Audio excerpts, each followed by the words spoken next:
Iran और Israel की जारी जंग के बीच कई सवाल खड़े हो रहे हैं। क्या इजराइल ईरान से कमजोर पड़ रहा है? ईरान कितना ताकतवर है? क्या ये हमला नसरल्ला की मौत का बदला है? ईरान के हमलों के बाद क्या इजराइल यूं ही चुप बैठेगा? दरअसल इजराइल ने लगातार ईरान के समर्थकों को निशाना बनाया और उनका खात्मा कर दिया।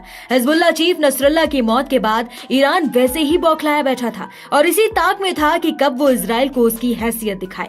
ईरान ने 1 अक्टूबर को अपने और प्रॉक्सी नेताओं की हत्या के जवाब में इजराइल पर ताबड़तोड़ मिसाइल अटैक किए। ईरान की एजेंसी IRGC का कहना है कि उसके 90% हमले सफल हुए हैं और निशाने पर लगे हैं। इस साल में ये ईरान का इजराइल पर दूसरा सीधा हमला है। ऐसे में हम जानते हैं कि ईरान के पास ऐसे कौन से 5 ताकतवर हथियार हैं जो इजराइल को बड़ी चुनौती दे सकते हैं। तो सबसे पहले बात करते हैं फतह हाइपरसोनिक बैलिस्टिक मिसाइल की। ईरान ने पिछले साल हाइपरसोनिक मिसाइलों के क्षेत्र में अपना पहला कदम रखा। जून में फतह 1 का अनावरण किया। 1400 किलोमीटर रेंज वाली एक नई हाइपरसोनिक मिसाइल जो 13 से 15 मैक तक की गति पकड़ सकती है। मिसाइल उड़ान में पैंतरेबाजी कर सकती है, जो अपनी तेज गति के साथ मिलकर इसे सभी मौजूदा और संभावित वायु रक्षा प्रणालियों से बचने की अनुमति देती है। दूसरा, Abu Mahdi missile. Abu Mahdi missile Iran की एक क्रूज मिसाइल है। इसका नाम इराक के popular front of Iraq and Syria के पूर्व उप प्रमुख अबू मेहदी अल मुहांडिस के नाम पर रखा गया है। अबू मेहदी मिसाइल की खासियत क्या है? ये मिसाइल समुद्र, जमीन और हवा से लॉन्च की जा सकती है। इसकी रेंज 1000 किलोमीटर से ज्यादा है। ये मिसाइल होवित्ज़ मिसाइल जैसी दिखती है। इसमें टोलो परिवार टर्बोजेंट इंजन लगा हुआ है। ये मिसाइल कई गति सीमाओं पर उड़ान भर सकती है। तीसरा, मोहाजिर 10 ड्रोन। ईरान का एक उन्नत ड्रोन है। इसका अनावरण 22 अगस्त 2023 को किया गया था। ये ड्रोन कई खासियतों वाला है। ये 24 घंटे तक लगातार उड़ान भर सकता है। इसकी रेंज 2000 किलोमीटर है। ये 2010 किलोमीटर प्रति घंटे की रफ्तार से उड़ सकता है। ये 300 किलोग्राम तक का वॉरहेड ले जा सकता है। इसमें कई तरह की मिसाइलें और बम शामिल हैं। ये 7000 मीटर की ऊंचाई पर उड़ान भर सकता है। इसमें एक बार में 450 लीटर फ्यूल भरा जा सकता है। इसे इमिग्रेट 10 के नाम से भी जाना जाता है। इसका पूरा नाम कुदस मोहजर 10 है। चौथा, सेवोम खोरदार।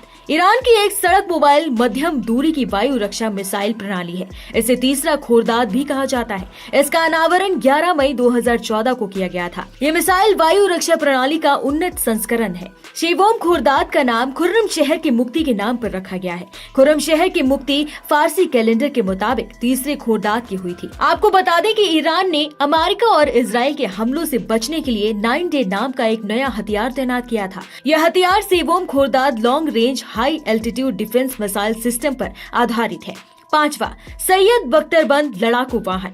सैयद एक बख्तरबंद लड़ाकू वाहन है जिसे सैन्य उपयोग के लिए डिजाइन किया गया है।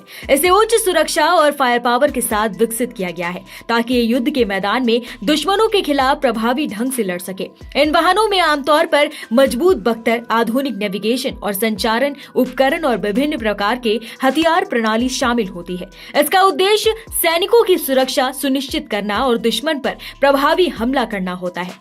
सैयद वाहन का डिजाइन और तकनीक इसे विभिन्न प्रकार की चुनौतियों का सामना करने में सक्षम बनाती है, जैसे कि गोला बारूद का सामना करना, कठिन भूभाग पर चलना और विभिन्न मौसम परिस्थितियों में ऑपरेशन करना।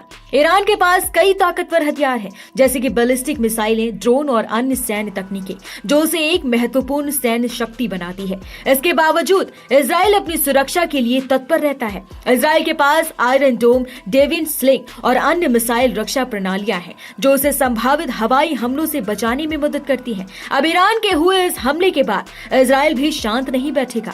देखना होगा कि अब इजराइल का अगला कदम क्या होगा।